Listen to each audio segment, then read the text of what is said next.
Estamos caminhando, trabalhando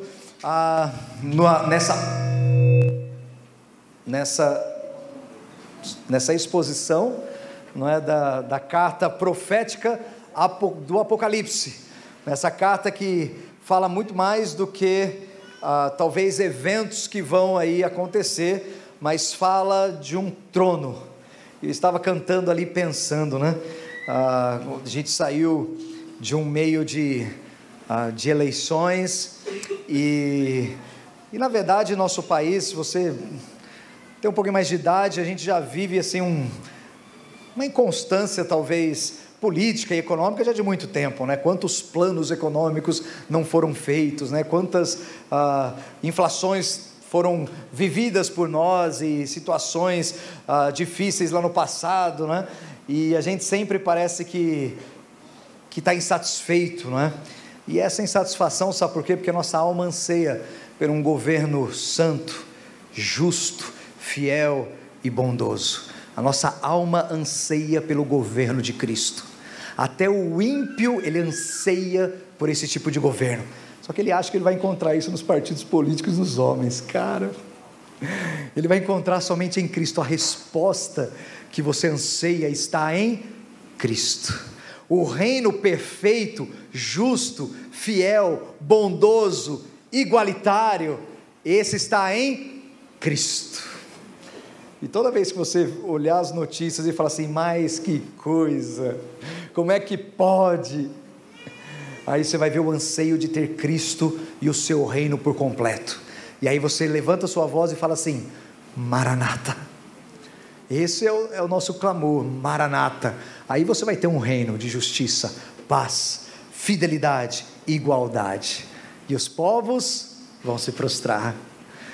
E as línguas vão confessar o quê? Jesus é o Senhor. Está chegando, viu? Ele já está aqui, mas ainda não na sua plenitude. O reino está entre nós, mas ainda não na sua plenitude. O rei está voltando. E o seu reino será instaurado na sua plenitude. E é isso que nós estamos vendo, é sobre um trono.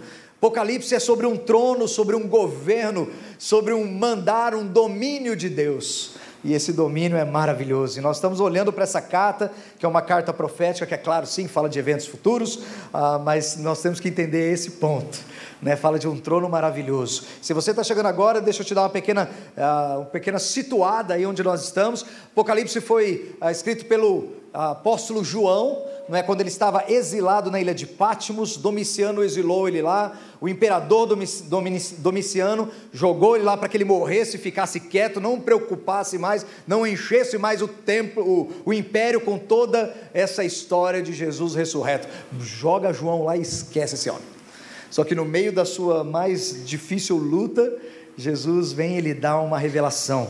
E ele fala, João, escreve as coisas que você tem visto, capítulo 1, as coisas que as que são, né, as cartas das 7 igrejas que nós já vimos, capítulos 2 e 3, e as coisas que hão de acontecer, e nós entendemos que é o capítulo 4 até o capítulo 22, e o tema aparece aí para você, a soberania de Deus, o trono acima de todo trono, o governo que está acima de todo governo, e a vitória de Cristo no final. A gente está lendo um livro que a gente já sabe o final, né? Tem jeito, não adianta eu dar spoiler aqui para você, você já sabe o final de como vai ser, mas nós vamos caminhando aqui passo a passo, porque até chegar lá, tem muita coisa para nós vermos. Então o anjo fala assim, João, vem para cá, sobe aqui, que eu vou te mostrar as coisas que vão acontecer. E João sobe então, ele é arrebatado no seu espírito, diz o texto, e ele vai ver as coisas que vão acontecer. Só que antes de ele ver as coisas que vão acontecer, ele tem a primeira visão dele, é a visão do trono de Deus. Ele vê o trono e ele descreve para nós como é que é esse trono. E os 24 anciãos, e os seres viventes, miríades e miríades de anjos, e aquele que está no trono, ele tem um livro em suas mãos, um livro escrito por dentro e por fora, um livro selado com 7 selos, e ninguém era digno de nem olhar para esse livro, quanto mais de abrir os seus selos. E ele chora, e de repente um dos anciãos fala assim, olha, não chores, porque o leão da tribo de Judá, ele venceu, e ele é digno de abrir os selos. E ele olha então para ver o leão da tribo de Judá, e quando ele olha, ele vê um cordeiro, como que foi morto. E o cordeiro então vai até aquele que está no trono, pega o livro das suas mãos, e quando ele pega o livro das suas mãos, o céu inteiro se prostra em adoração.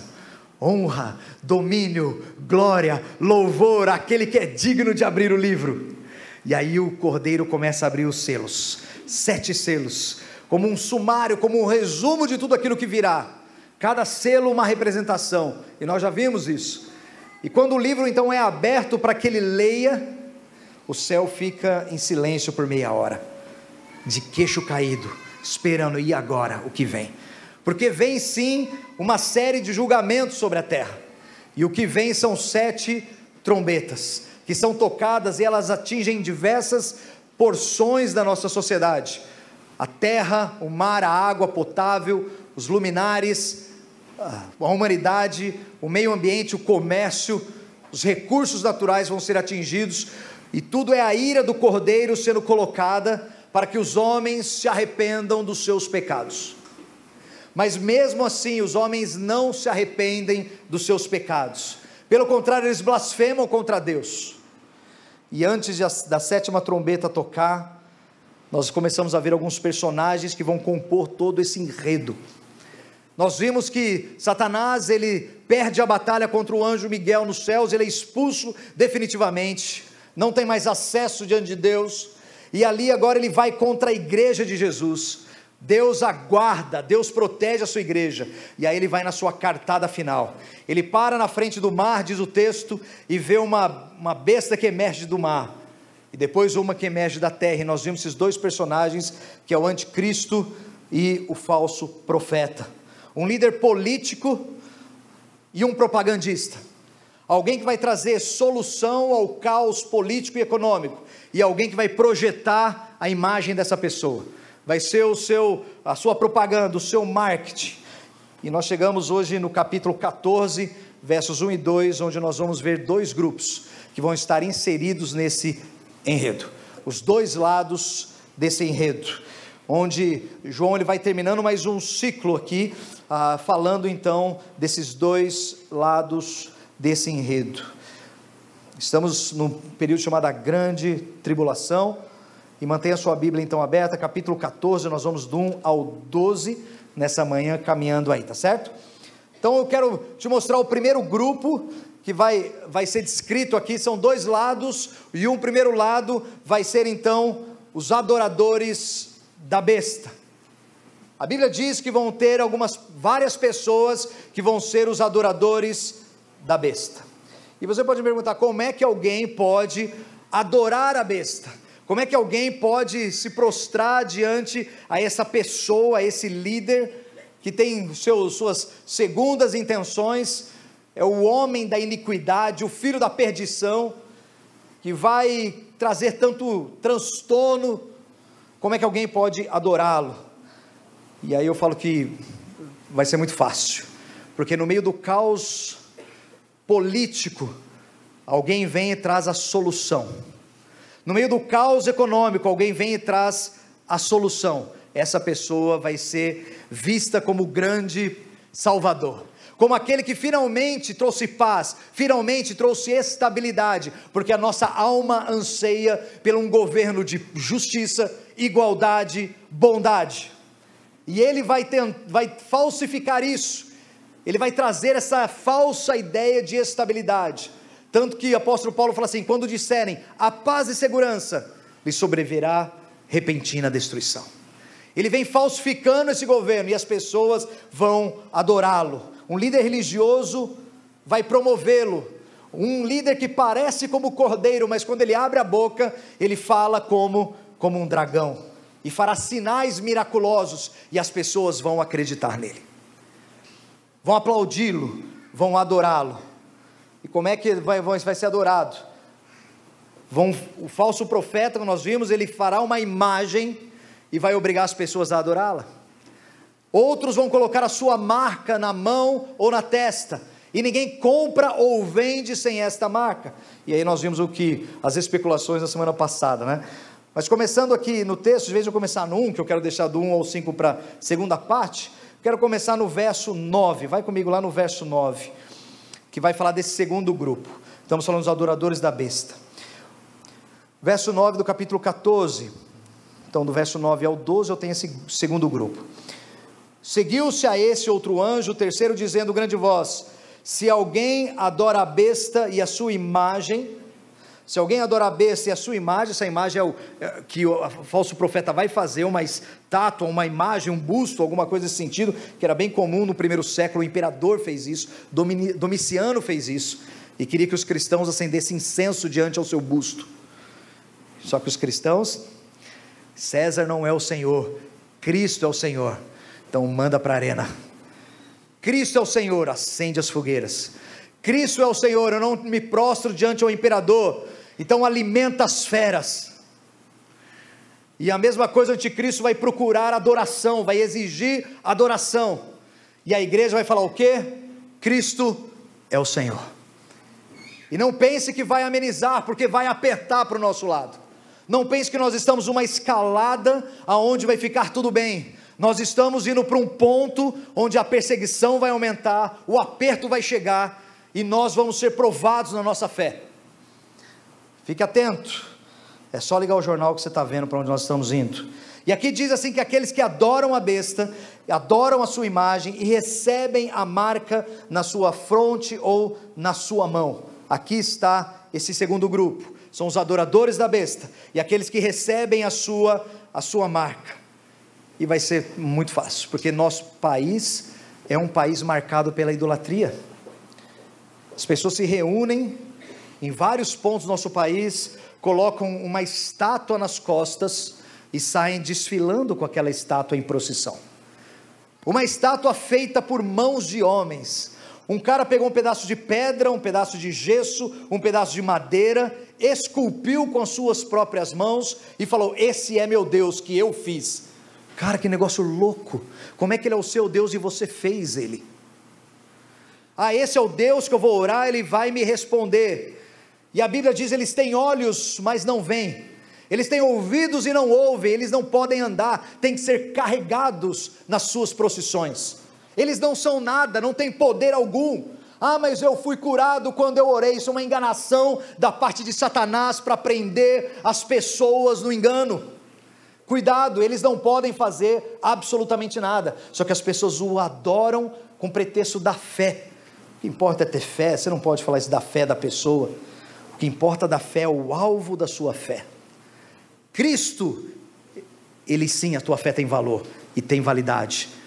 Num pedaço de madeira, você pode crer o quanto você quiser, aquele pedaço de madeira não pode fazer nada por você. Só que a gente se engana, a gente gosta disso, e de vez de dar glória a Deus, a gente dá glória a um pedaço de pau, e fala que um pedaço de pau é nosso padroeiro. Meu Deus do céu, quando o anticristo vier com uma imagem e fizer sinais e maravilhas, vai ser muito fácil carregar a sua imagem e as pessoas adorá-lo, colocar a sua marca. Talvez os ateus vão falar assim: não, eu não adoro, mas ele vai receber uma marca, porque ninguém compra nem vende sem essa marca. E aqui diz que os adoradores da besta e da sua imagem, e aqueles que recebem a marca, esse é o segundo grupo. Olha o que vai acontecer com eles, olha o que vai acontecer, verso 10, e aqui é terrível. Também esse beberá do vinho da cólera de Deus. Que vinho da cólera é esse? O texto ele vai nos explicar. Preparado sem mistura o cálice da sua ira. E nós vamos entrar logo nas taças da ira de Deus. São 7 taças da cólera de Deus, e ela vai ser derramada sobre esses que adoraram a imagem da besta, ou que tem a marca na sua mão ou na sua fronte.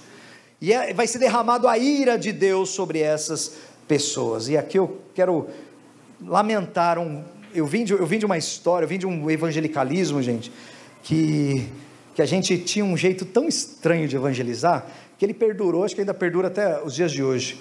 A gente chegava para as pessoas e falava assim: Deus te ama, e tem um plano maravilhoso para a sua vida. A pessoa fala assim: nossa, que legal, né? Deus me ama.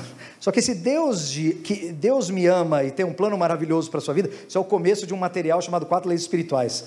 Eu, quando era jovem, tive que decorar aquilo quase tudo, e a gente saía na rua para evangelizar, com o folheto na mão, só que tudo decorado. Deus te ama e tem um plano maravilhoso para a sua vida. E a pessoa, ela ouvia aquilo, não levava aquilo à conversão, levava aquilo a um estágio de inércia. Falou assim: Deus me ama, então está tudo jóia, certo? Se Deus me ama, está tudo jóia. No final Ele vai dar um jeito, no final eu sou querido de Deus, e no final Ele vai me resgatar. E aí isso não causava impacto, não falava da verdade completa, porque o amor de Deus é uma parte da mensagem do Evangelho. Existe todo um outro lado que as pessoas se esquecem de falar, que é a parte da justiça de Deus, porque são essas as duas bases da expiação: o amor de Deus, mas a justiça de Deus, porque alguém pagou pelo nosso pecado. O amor, ele encobriu, mas alguém teve que pagar esse pecado.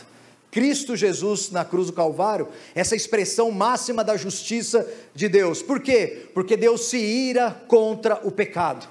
Jonathan Edwards, ele fez um dos seus grandes sermões, e ficou muito conhecido na história, esse grande avivalista, né, do século XVIII, ele, nos Estados Unidos, ele teve um sermão que ele disse, o título do seu sermão era: Pecadores nas mãos de um Deus irado. Que mensagem, né? A história diz que esses homens que ouviam a mensagem dele, se seguravam nos bancos, com medo do chão abrir e eles serem engolidos. E o pior é que ele leu a mensagem, ele quebrou todas as regras de homilética possível e imaginadas. Ele começou a ler, pá, pá, pá, e os caras, o mover do Espírito foi de tal forma, trazendo convencimento, arrependimento, sabendo assim: Deus me ama sim, mas eu sou um pecador, e existe um Deus que odeia o pecado, um Deus que se ira. E aqui é esse quadro que nós temos, ele tem um dia preparado. O texto vai dizer que esse cálice da ira foi preparado, e esse cálice vai ser derramado sobre os que adorarem a besta, a sua imagem, e tiverem a sua marca.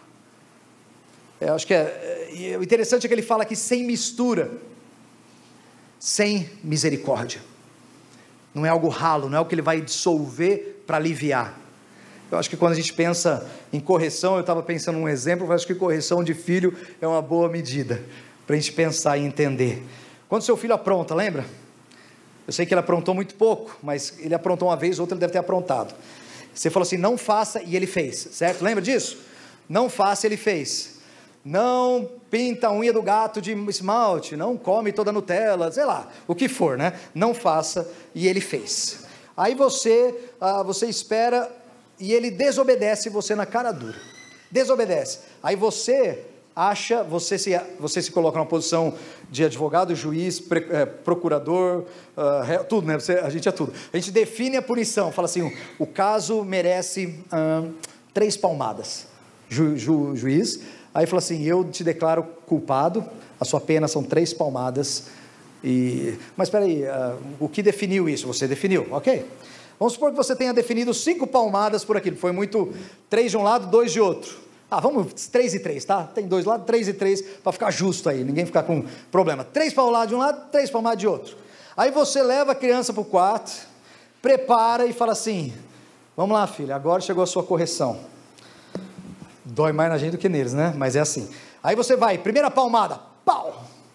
A criança já chora e lágrimas e fala: pai, mãe, pelo amor de Deus, nunca mais vou fazer isso, eu te amo, eu não sei o que. Ele começa a apelar, né, fazer as armas que ele tem, ele vai começar a negociar, tem problema. Aí você vai para a segunda, pau, no outro lado, para descansar um, né?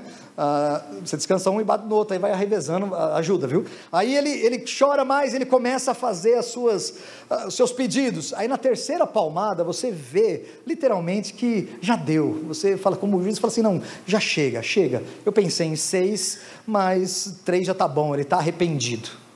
E você para, sabe o que é isso? Misericórdia. Você usou de misericórdia para ele. A punição era os 6 tapinhas, você tinha decretado isso, determinado. Só que você usou de misericórdia, porque você viu o arrependimento e falou: chega.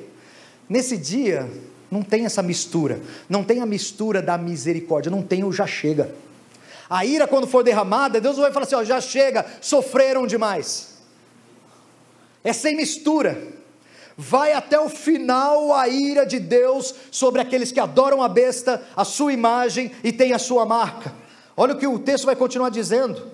Ele vai então sem mistura o cálice da sua ira, e será atormentado com fogo e enxofre diante dos seus anjos e na presença do Cordeiro. Olha o 11, a fumaça do seu tormento sobe pelos séculos dos séculos, e não tem descanso algum, nem de dia, nem de noite. Quem não vai ter descanso nem de dia, nem de noite, por causa da ira de Deus, fogo e enxofre que vai ser derramado sobre eles? Os adoradores da besta e os que recebem a marca do seu nome.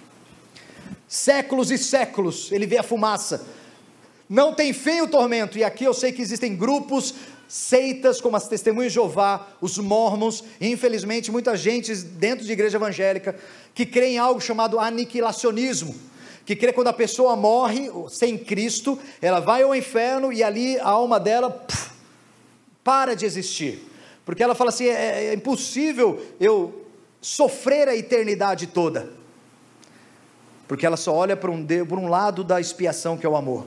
Ela se esquece do lado da justiça, que precisa de uma eternidade para lidar com esse pecado cometido.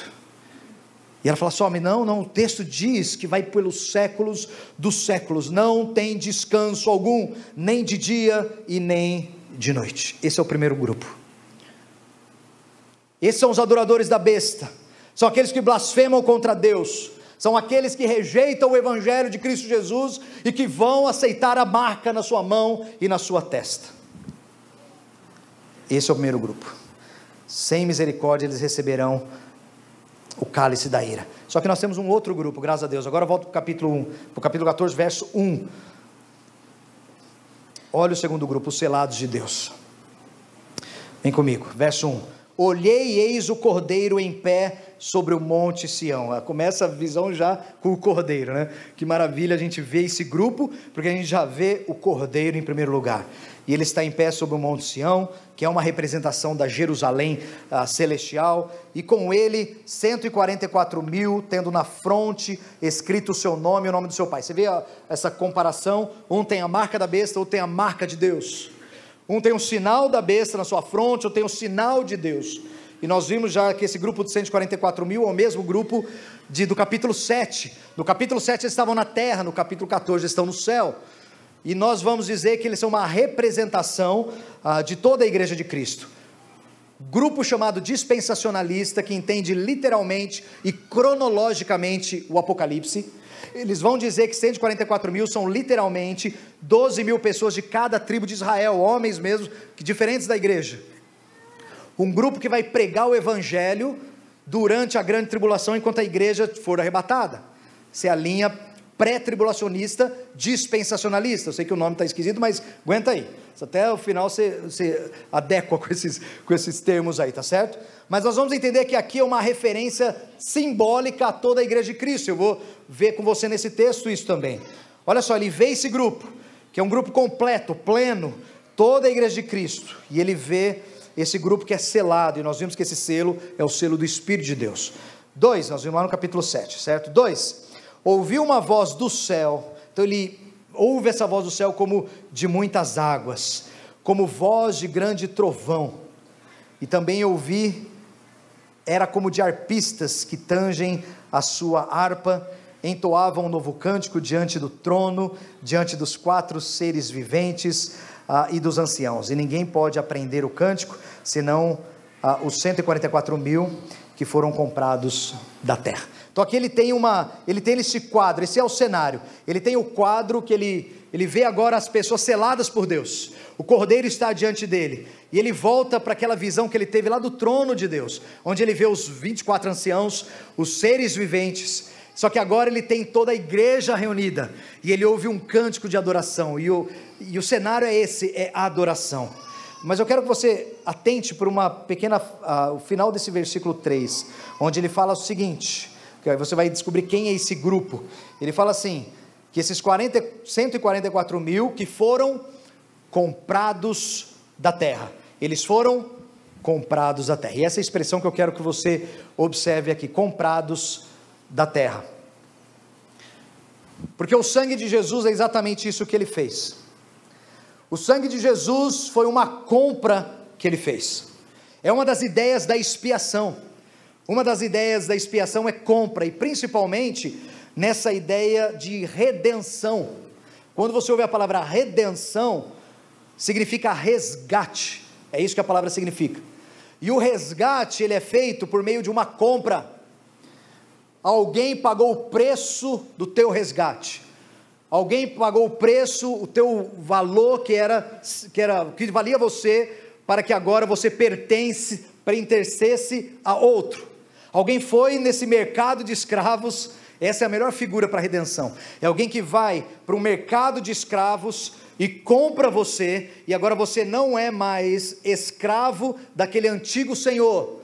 Você agora tem um novo senhor. Você agora não é mais escravo do antigo senhor, mas você agora é escravo de um novo senhor. Você foi comprado. Não quer dizer que você é livre para fazer o que quer, porque você foi comprado. Você tem um senhor. Você faz o que você quer, você vai andar em desobediência ao teu senhor, mas você tem um senhor, porque você foi comprado.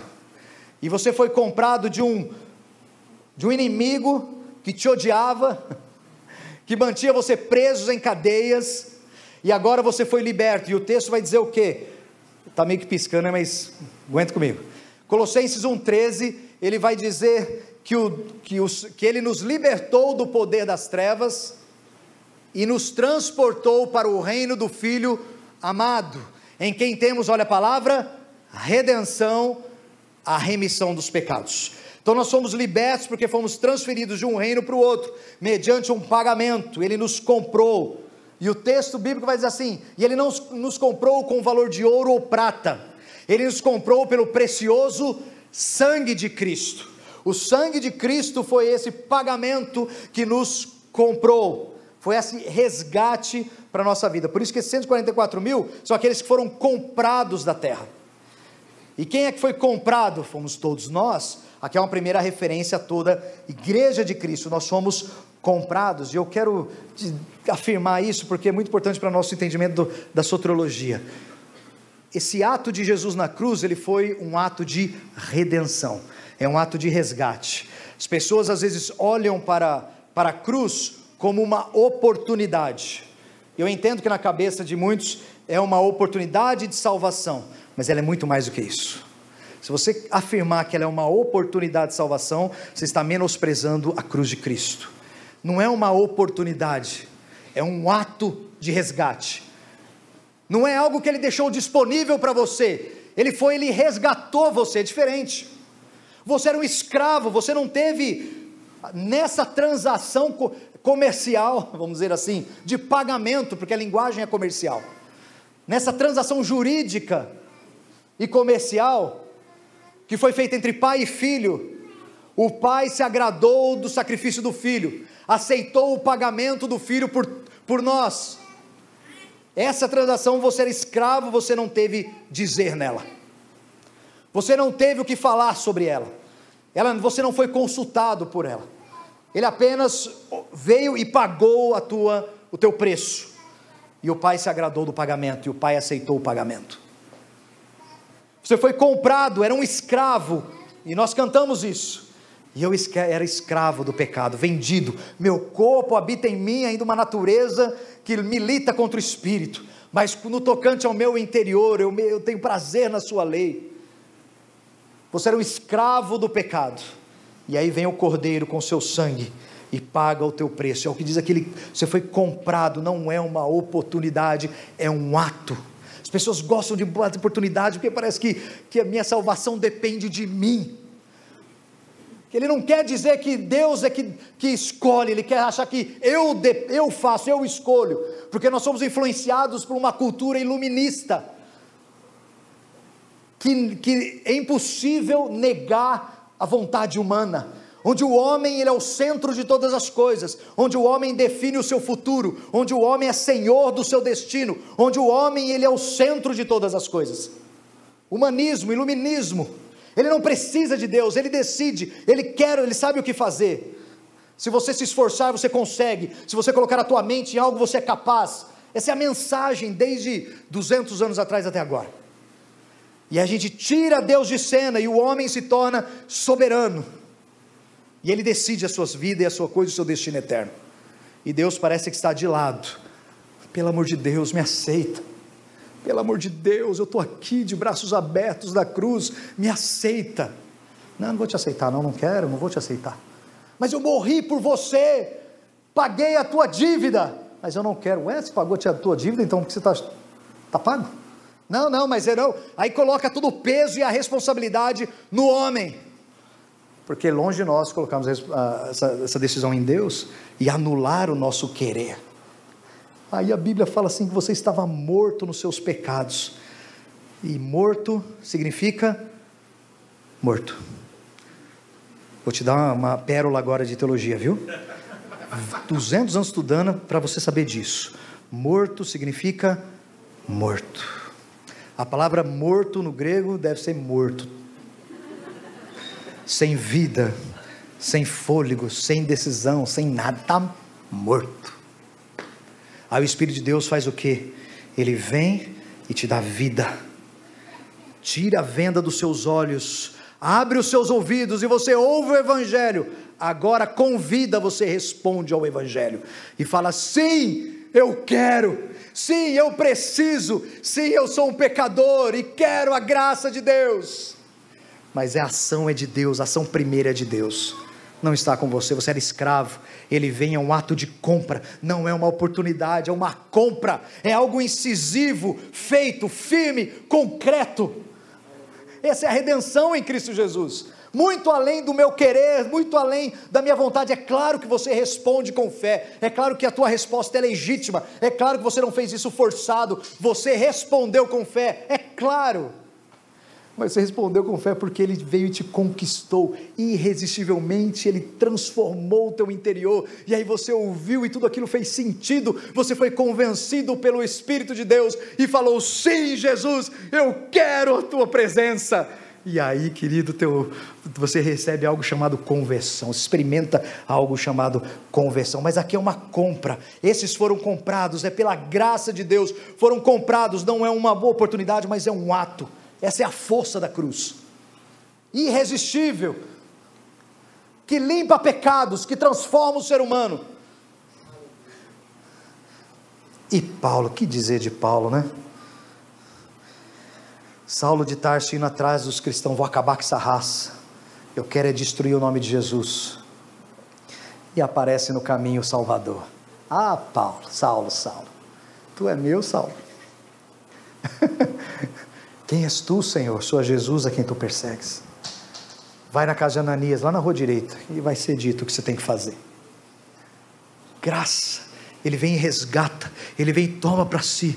É lógico que Paulo, naquele processo todo, ele foi convencido pelo Espírito, ele foi trabalhado pelo Espírito e respondeu com fé, mas a graça o alcançou. Esse é o grupo, foram comprados de toda a terra. Então nós entendemos que a igreja, porque todos nós fomos comprados. Todos nós aqui fomos comprados, nós os que cremos. A fé é essa prova de que você foi comprado. A tua fé salvadora, essa fé em Cristo Jesus, é a prova que o sangue de Cristo foi derramado por você. Agora os outros adoradores da besta não foram comprados, porque senão eles estariam nesse grupo. Eles não foram comprados, porque eles não estão nesse grupo. Aqui nesse grupo estão os que foram comprados. Percebe que não foi todo mundo que foi comprado. Aqui um grupo foi comprado, 144 mil que representam a igreja. O outro grupo não foi comprado, os adoradores da besta, eles não foram comprados. Isso incomoda tanta gente. Mas é o que a Bíblia diz. Ele pagou o preço de resgate. E se ele comprou, agora pertencem a ele. E estarão com ele um dia na sua glória. Foram comprados, é graça de Deus. Continua vendo aqui um pouquinho mais, verso 4, são estes, olha o que mais característica deles, foram comprados, são esses os que não se macularam com mulheres, porque são castos, a palavra é para virgens. Está vendo como não pode ser pessoas específicas, 144 mil específicos, por quê? Porque aqui, esses que foram comprados, não se macularam com mulheres, e são virgens, o que dá uma ideia, se fosse literalmente, dá uma ideia que o ato sexual é algo ilícito ou impuro, que macula o homem, e não é o que a Bíblia diz. O que dá a ideia é que a virgindade, porque eles são castos, que a virgindade é um sinal talvez de santidade, sendo que isso é um dom, o celibato é um dom. Parece que a virgindade é uma condição para estar diante de Deus, porque eles são castos, nunca foram maculados com mulher, e ainda só bota homem na parada, né?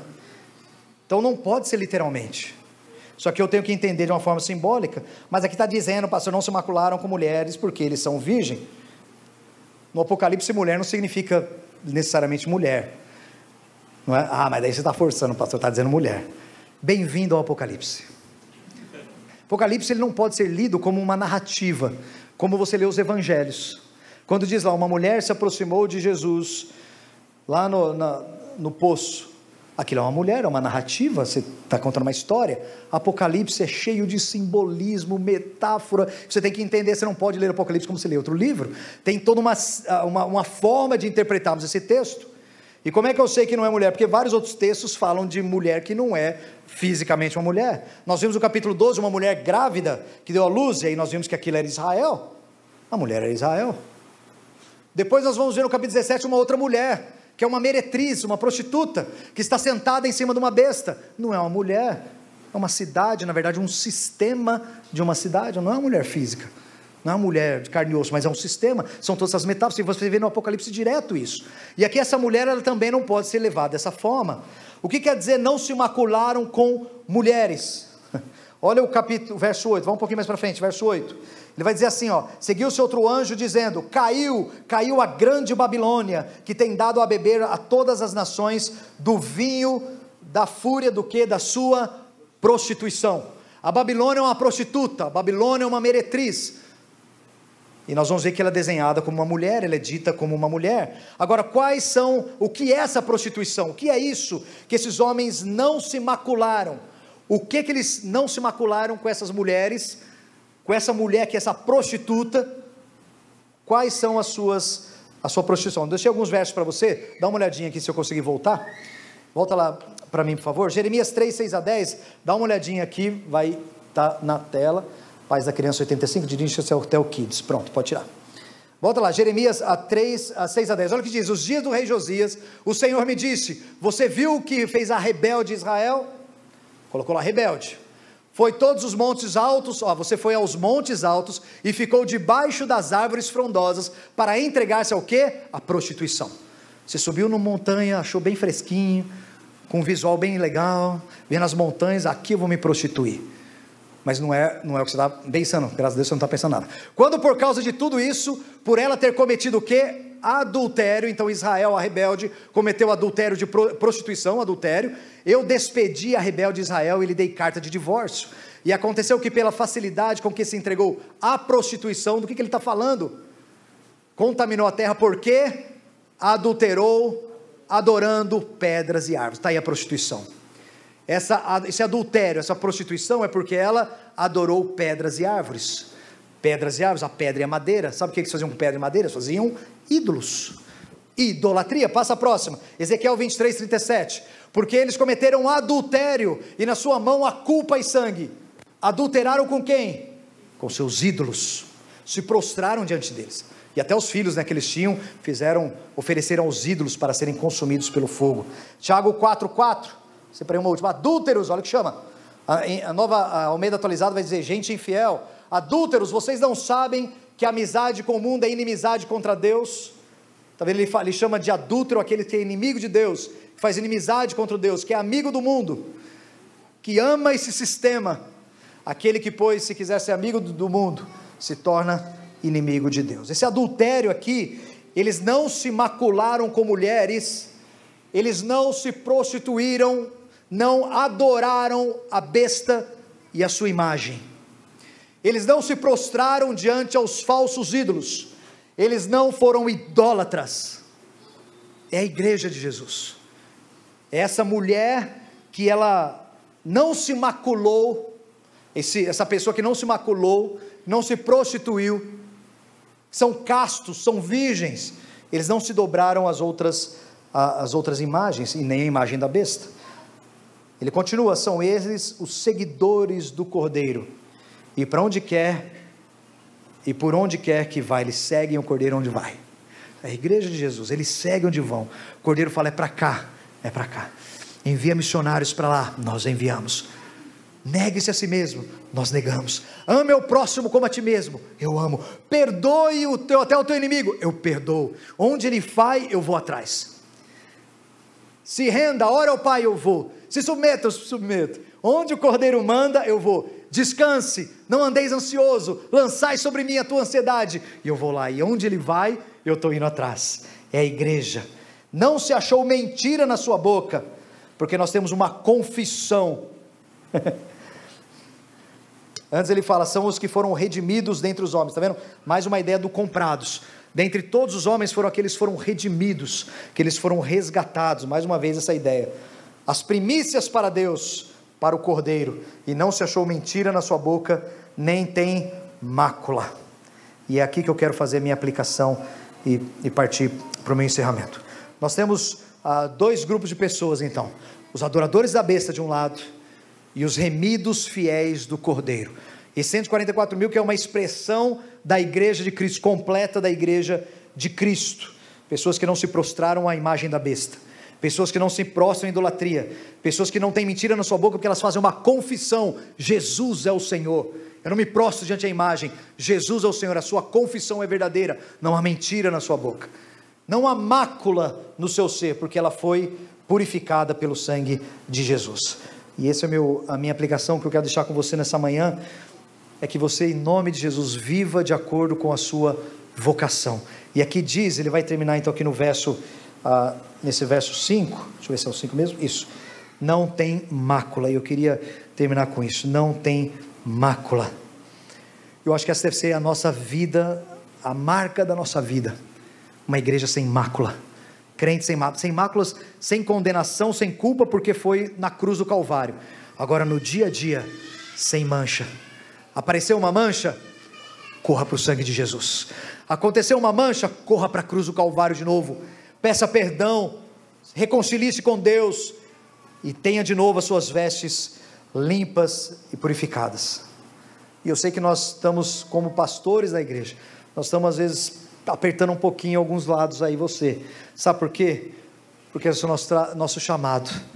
Paulo diz que Deus levantou na igreja apóstolos, os 12, pastores, evangelistas, profetas, mestres, tudo para a edificação do corpo, para que a gente leve a igreja até a estatura de varão perfeito. Esse é o nosso chamado, é preparar a noiva para o noivo. Nós aqui nós somos os cabeleireiros espirituais, maquiadores espirituais, nós somos o personal trainer espiritual, desculpa, nós somos essa turma que prepara a noiva, certo? Nós estamos preparando. O Ciro fica no cabelo dela, puxando, aquele cabelo duro, ruim, puxa para cá, e aí você já fez isso ou não? Irmã, você tem um cabelinho enrolado, tentou alisar, a seco, assim, o negócio, dói, não dói? Às vezes a gente vai fazer isso com você vai fazer, puxa menos, pastor. Não, aqui minha filha, se não puxar eu corto as pontas, tem que dar um jeito. Aí enquanto você está aí, só está tirando a cutícula da irmã, né? Dói também, né? Sei lá, deve doer esse trem. Aí vai enjeitando tudo ao mesmo tempo. A gente está preparando a noiva, sem mácula, porque o noivo está chegando e eu estou ali, Deus, eu preciso preparar essa noiva. E aí quando a gente vê uma manchinha, querido, quando o Ciro estava no salão, eu vou contar isso, mas não se assuste não, tá? Ele olhava para mim, ele falava: mas teu cabelo está não sei o quê, mas teu sapato está não sei o quê. Ele ficava assim pegando meu pé, sabe? Porque o olhar dele, bem técnico, né? Bem técnico para a questão da estética, obrigado, da estética, né? Então é isso, e a mesma coisa, né? Eu vou na frente da Zi, ela fala: sobrancelha não vai tirar não, sabe essas coisas? O tamanho da criança, ela olha a sobrancelha, sério? Mas é isso aí, é técnico, não é isso? Ou se você vai no dentista, vai lá com o Zé Ricardo, com a Gisele, você dá um sorriso, ele vai olhar o quê? Ele olha o teu dente lá do fundo. Como é que ele vê isso? Eu não sei. É uma visão ele vê por trás assim, mas ele fala: tem uma cara aí. Você fala: meu Deus, é muito técnico o negócio. E a gente, como pastores, nós vamos olhar a noiva de Cristo, estamos preparando ela. Aí a gente descobre uma coisinha ali, fala: eu preciso mexer nesse negócio. e a gente vai e cutuca, e às vezes você vai achar ruim, e nós estamos, essa semana demos uma cutucada, nós pedimos assim, irmão, pelo amor de Deus, não flerte com bebida, não brinque com esse negócio, porque tinha crente que sai bebendo para todo direito, expõe ainda na internet, olha minha amiga querida, cara, não faça isso pelo amor de Deus, tenha bom senso, tenha sabedoria, a Bíblia sim, é lógico que ela condena a embriaguez, mas olha o testemunho, irmão, nós estamos trabalhando em cima de uma noiva santa, nós queremos deixar tudo branquinho, e esse foi um ponto que nós pegamos, e tem gente que se entorta, fala assim, não gostei desse negócio não, pastor, parabéns, não vai gostar mesmo, nós estamos tirando tua cutícula, nós estamos alisando teu cabelo duro, nós estamos fazendo essas coisas, para que naquele dia você esteja perfeita, e quando o noivo aparecer, ele vai ver ela radiante, linda, e suspirar, e eu vou falar assim, cara, nós conseguimos, pela graça de Deus, o poder do Espírito, preparar essa noiva, mas na verdade nós vamos chegar assim, Senhor, sou servo infiel, é a tua graça que fez tudo, mas Paulo é isso que ele vislumbrava com as igrejas, quando ele estava preparando, não é, as suas igrejas, as igrejas de Cristo. Então, sem mácula, nós pegamos um pé também de roupa, viu gente? Aproveitar que nós estamos aqui, já vamos, de novo, roupa, crentes que usam as roupas que Jesus, querido, você não está em Milão não, viu? Desfilando, seus decotes, suas coxas, quem tem que ver é teu marido, ou tua depiladora, e só, os irmãos da igreja não precisam ver essas coisas, nem deve, certo? Cara, mácula, tira isso, pode ser qualquer outra coisa, eu falo assim, ó, eu vou pegar assim, eu sei que talvez não é um bom testemunho, talvez você esteja me vendo, sim, eu estou bem acima do meu peso, talvez isso seja um mau testemunho, eu preciso olhar isso, será que é? Se for eu preciso mudar, mas é chato, eu não gosto, se é para fugir da aparência do mal, não adianta, eu nego a mim mesmo, ir a Cristo é isso, eu tenho que deixar de fumar, sim, você tem que deixar de fumar, eu tenho que deixar de parar nas baladas, pelo amor de Deus, deixa de ir nas baladas, eu tenho que parar de algum costume que eu fazia anos no passado, sim, isso pertence à velha criatura, a velha vida, quem está em Cristo, uma nova criatura as coisas velhas passaram, eis que tudo se fez novo.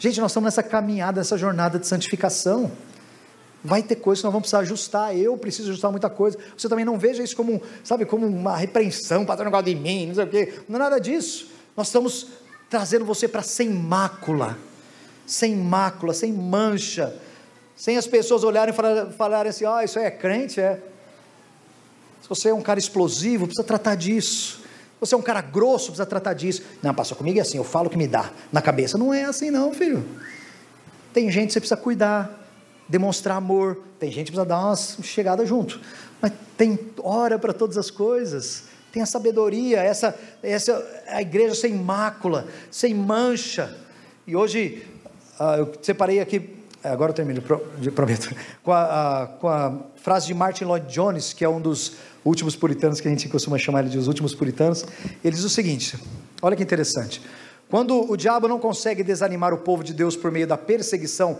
ativa e militante, ele tem conseguido afastá-la por meio de seduções do mundo. Na história da igreja, houve homens e mulheres que estavam prontos a encarar a morte numa estaca, e puderam enfrentar oposições abertas, mas que se tornaram vítimas do amor pelas riquezas, do amor pela ociosidade, olha isso, ou pelo prazer, ou pelo conforto, por alguma coisa que pertence a esse mundo, e sem discernir que estavam sendo feitos cativos. Essas máculas que a gente está tentando trabalhar para que a igreja esteja sem máculas, e a aplicação da mensagem de hoje, que não se achou na sua boca nenhuma mentira, nem mácula neles, cuidado, porque Satanás ele traz esse tipo de situação, ele não consegue acabar com a gente com a perseguição, mas de acordo com o Dr. Jones, ele vai dizer que ele coloca amor por riquezas no nosso coração, ele coloca amor pela ociosidade, / entretenimento, cuidado gente, cuidado com isso, ou pelo prazer, ou pelo conforto, Tire essa, se isso é uma mácula na sua vida, em nome de Jesus, que você tire.